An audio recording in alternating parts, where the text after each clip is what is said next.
Nah, buku yang kedua ini datang dari Angela Duckworth. Judul bukunya adalah Grit.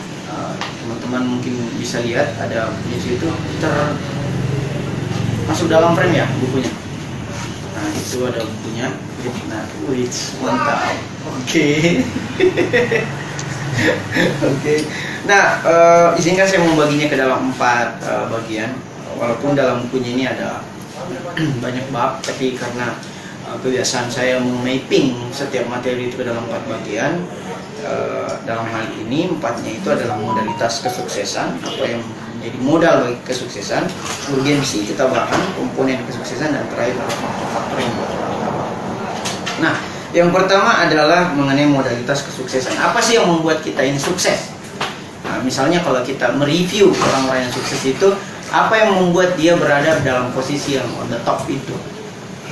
Nah, kalau kata Simon Sinek, ya why atau mengapanya gitu. Ada isu yang dia perjuangkan. Makanya salah satu baju di resensi itu start with why gitu. Karena ada isu yang diperjuangkan. Nah, kalau di resensi isu yang diperjuangkan adalah bagaimana membangun masyarakat dunia atau bagaimana memasyarakatkan literasi. Nah, tetapi ada pula juga yang mengatakan bahwa bahan bakar bagi kesuksesan adalah ikigai. Nah, ini juga ada bukunya, yaitu The Book of Ikigai. Ikigai itu adalah filosofi hidup orang Jepang yang artinya berasal dari kata iki dan gai. Artinya alasan untuk hidup. Jadi alasan untuk hidup itu menjadi bahan bakar bagi kesuksesan orang-orang Jepang. Ada yang berumur 100 tahun lebih dan sebagainya. Nah, ada pula yang mengatakan bahwa faktor yang membuat orang sukses itu adalah kaidah 10.000 jam. Itu menurutnya siapa? Malcolm Gladwell dalam bukunya Outlier. Katanya bahwa gampang aja kalau kau mau sukses, lakukan aja itu dalam 10.000 jam. Misalnya Ian pemain catur, ya main catur aja lu 10.000 jam. Udah pasti akan sukses itu nanti dengan sendirinya. Kayak Ronaldo misalnya 10.000 jamnya, latihan 10.000 jam Ronaldo yang selalu kita ulang-ulang di resensi. Itu juga adalah faktor-faktor yang membuat orang sukses. Nah, walaupun faktor yang paling umum adalah ini yang paling dikritisi oleh buku ini adalah bakat. Katanya orang sukses karena bakat. Nah, misalnya kalau kita mendapati di koran, di media, di televisi, di internet, ketika ada orang sukses, kita berseloroh dengan mengatakan bahwa itu karena bakatnya memang bakatnya itu misalnya. Padahal bakat itu bukanlah modalitas terdasar dari kesuksesan seseorang. Sehingga kata Angela Duckworth, dia membuat tesis baru bahwa faktor yang membuat orang sukses adalah grit atau ketabahan. Nah, kalau orang tabah, pada gilirannya dia akan menjadi sukses. Kemarin saya diskusi sama Gatra, dia bilang bahwa masih penting tidakkah itu kuliah gitu. Dia bilang kalau yang katakan penting tidaknya adalah dimensi intelektualnya, saya kira agak kurang penting. Tapi kalau yang katakan adalah dimensi untuk menunjang karirmu ke depan, itu bisa menjadi penting, bisa juga tidak, tergantung karirmu apa. Kalau karirmu adalah lebih kepada ranah digital, saya kira tidak penting lagi kuliah. Kalau karirmu pada bisnis, tidak penting lagi kuliah. Tapi kalau karirmu adalah ada di pemerintahan atau di institusi, misalnya di kampus, kau harus kuliah. Begitu. Bahkan kata Angela Duckworth, kuliah S1, S2, S3 adalah bukti bahwa kita benar-benar tabah. Kenapa? Karena betapa tidak relevannya apa yang kita pelajari di kampus dengan kenyataan. Sehingga orang yang tetap kuliah itu adalah orang-orang yang tabah. Itu kata Angela Duckworth. Nah, pertanyaannya kemudian, apa sih tabah itu? Nah, tabah didefinisikannya sebagai konsistensi dalam mencapai tujuan. Saya mau kaitkan tabah ini dengan definisi sabarnya Imam Al-Kamili dalam bukunya Dahsyatnya Sabar Melalui Iman. Di situ disebutkan oleh Imam Al-Khomeini definisi sabar. Selama ini kan kita menganggap sabar itu adalah ketika dia ya bertahan aja ketika dia dibully gitu, atau dia pendiam. Sabar ini orang gara-gara pendiam. Padahal banyak juga orang kalem ternyata koruptor. Nah, gitu. Misalnya ya kita sebut namanya lah gitu. Ada banyak orang yang kalem, pendiam tapi ternyata menusuk gitu dari belakang. Nah, sehingga sabar definisinya saya juga baru ngeh, oh ternyata definisi sabar adalah resistensi atau ketahanan dari rintangan internal dan eksternal untuk mencapai tujuan. Nah, rintangan internal itu hawa nafsu, godaan hawa nafsu, sementara rintangan eksternal itu bisa ya keluarga, terdekat, atau bahkan hambatan-hambatan lainnya. Tapi pembagian itu, rintangan internal eksternal itu penting untuk kita klasifikasikan agar kita tidak melulu menyalahkan pihak eksternal. Bisa saja kita tidak sabar karena memang ada godaan dalam diri gitu. Nah, itu definisi tabah. Nah, kemudian apa sih sumber-sumber ketabahan? Sumber ketabahan itu ada dua, ada dari internal, ada dari eksternal. Dari internal itu sumber ketabahan yang sempat saya catat adalah fitrah. Bahwa fitrahnya memang kita adalah diciptakan untuk menjadi orang yang sabar, manusia yang sabar. Dan kedua adalah kebiasaan. Sehingga kalau kita membiasakan diri untuk tabah atau betul-betul bertahan untuk mencapai tujuan kita, akan terakumulasi menjadi sebuah karakter. Seperti yang kita ketahui bahwa karakter itu adalah kombinasi dari akumulasi kebiasaan kita setiap hari. Sehingga sabarnya orang pemarah itu tidak bisa dikatakan akhlak. Begitupun pemarahnya orang sabar itu juga tidak bisa dikatakan akhlak. Karena sabarnya orang pemarah, banyak akhlaknya dia sabar. Hanya karena kasus-kasus tertentu dia menjadi marah. Begitupun pemarahnya orang sabar, akhlaknya sebenarnya pemarah, tapi karena kasus-kasus tertentu dia bisa saya sabar, tapi akhlaknya bukan sabar, akhlaknya adalah pemarah. Gitu. Nah, sementara sumber eksternalnya itu bisa dari gen, dalam artian keturunan orang tua, bisa jadi pendidikan. Kalau pendidikannya mewariskan gen ketabahan atau informasi-informasi ketabahan, pendidikan mengenai ketabahan, akan tercipta ketabahan dalam diri setiap peserta didik. Gitu. Tetapi kan sebagian besar pengajar kita juga tidak tabah, apalagi menyikapi peserta didik yang dalam tanda kutip cenderung nakal. Zaman now ya kayak. Zaman now, dipukul lah dan sebagainya, dihukum dan sebagainya. Lingkungan juga menjadi salah satu faktor eksternal untuk menumbuhkan ketabahan kita. Nah, sekarang pertanyaannya, terus ada apa dengan ketabahan? Kalau kita tabah ada apa gitu? Nah, itu kan flyer yang kita sebar di sosial media. Nah, passion ditambah, ini rumusnya ya, passion ditambah ketabahan itu akan mendatangkan keterampilan. Nah, minat kalau ditambah ketabahan, kalau kita minat pada sesuatu, kita ambil apa ya, contoh kasus misalnya literasi, misalnya penulis, kita berminat dalam menulis dan kemudian kita tabah menekuni sehari sebuku, kita akan menjadi terampil menulis. Tapi itu tidak cukup, karena untuk sampai kepada kesuksesan orang harus terampil plus tabah. Jadi akumulasi keterampilan atau skill tersebut ditambah ketabahan mendatangkan kesuksesan. Karena ada beberapa orang yang punya skill, tapi karena dia tidak tabah, dia hilang dari peredaran. Gitu. Misalnya kalau kita menyebut pemain-pemain sepak bola profesional kayak Ronaldinho, dulu kan terkenal sekali, tapi sekarang punya udah tambun karena dia tidak tabah dalam menjalani olahraga setelah dia selesai dalam pertandingan. Selanjutnya ada dua faktor terhadap ketabahan itu, baik itu faktor internal maupun eksternal. Nah, faktor internalnya kata Angela Duckworth, pertama minat.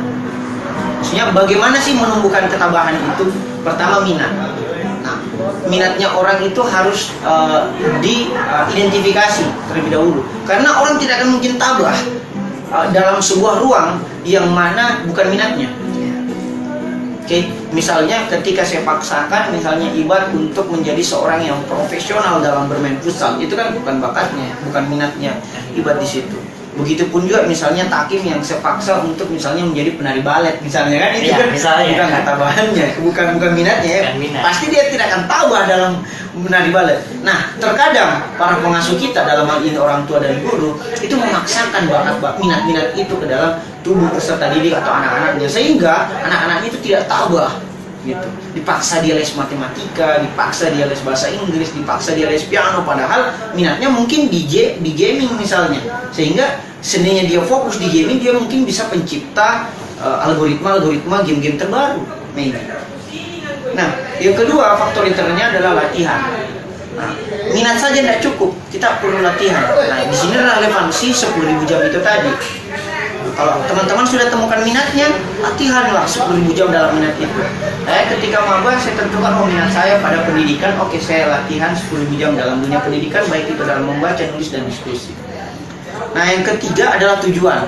Tujuan ditetapkan dulu nih, baik itu tujuan tujuan hidup yang paling atas tujuan jangka panjang, menengah, tujuan jangka pendek, kemudian terdeliver paling konkret yaitu kepada habit setiap hari.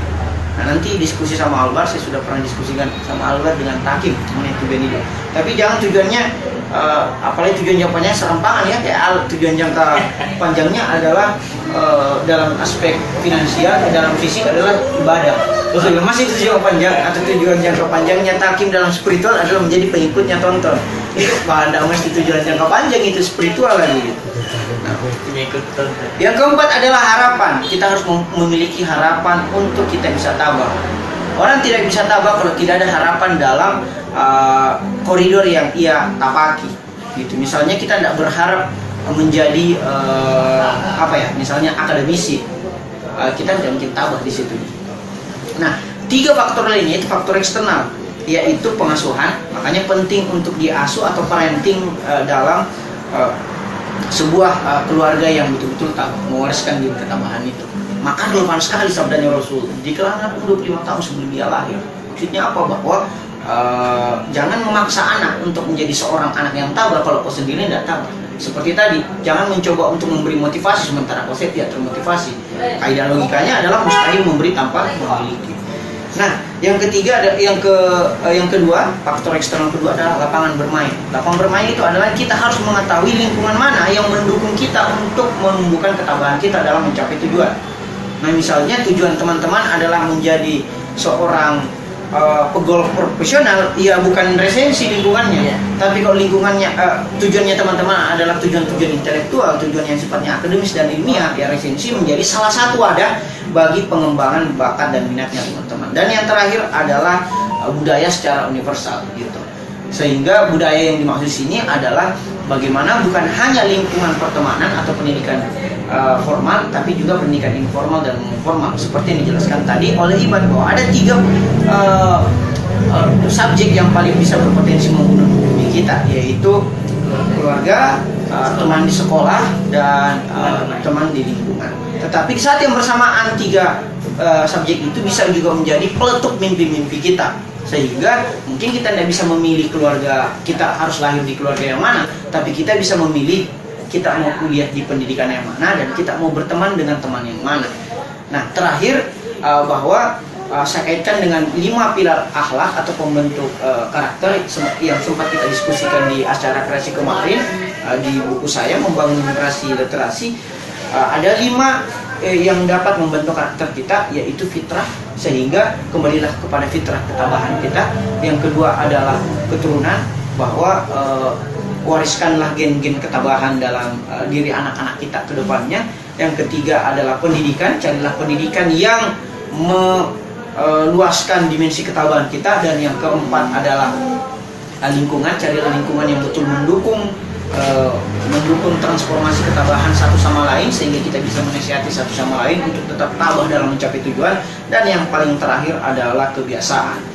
Bangunlah kebiasaan-kebiasaan luhur sehingga kita semakin tabah. Kalau dalam resensi kami menyebutnya 24 habits in 24 hours. Nanti kita akan bahas itu di buku selanjutnya, di buku yang sementara teman-teman resensi susun. Saya kira itu pemaparan singkat dari saya mengenai buku Grit dari Angela Duckworth. Bagaimana? Mungkin di situ masih ada pertanyaan atau gimana? Kalau tidak ada, mungkin ada pertanyaan di studio baru kita tutup. Antara di scroll ada yang moderator. Mungkin teman-teman di studio dulu sembari menunggu moderator ya. Di studio mungkin ada. Saya. Ya, Alfa. Formal ini kan tahun tadi. Apa? Formal ini kan tadi. Biasa aja, nanti aja.